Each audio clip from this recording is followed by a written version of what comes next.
आता 10 सेकंदात आता पूर्ण राज्याची नावे सांगितली. खरं तर माझ्या पप्पांनी एका छोट्या मुलाची बातमी केली होती. त्याने त्याचं नाव इंडिया बुक ऑफ रेकॉर्ड म्हणून नोंदवलं होतं. तर मला असं वाटलं, की मी का नाही करू शकत?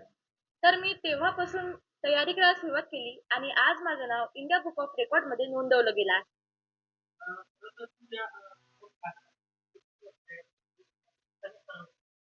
अं, या विक्रमाची तयारी मी तर एकाच दिवसात केली. 15 ते 20 वेळा संपूर्ण राज्यांची नावे म्हणण्याचा प्रयत्न मी केला होता.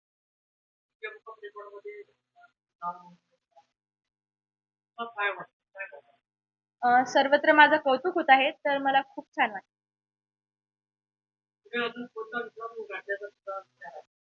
इंडिया बुक ऑफ रेकॉर्डमध्ये तर माझं नाव नोंदवलं गेलं आहे आणि माझं असं स्वप्न आहे, की मी गिनीज बुक ऑफ रेकॉर्डमध्ये सुद्धा नाव नोंदवलं पाहिजे.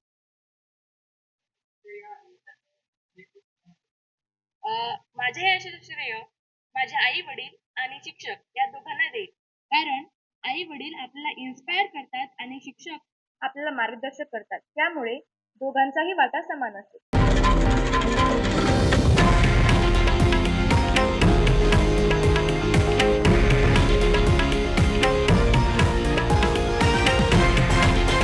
हे आहे देशातील नंबर 1 न्यूज नेटवर्क आणि आपण पाहत आहात TV9 मराठी, एकमेव.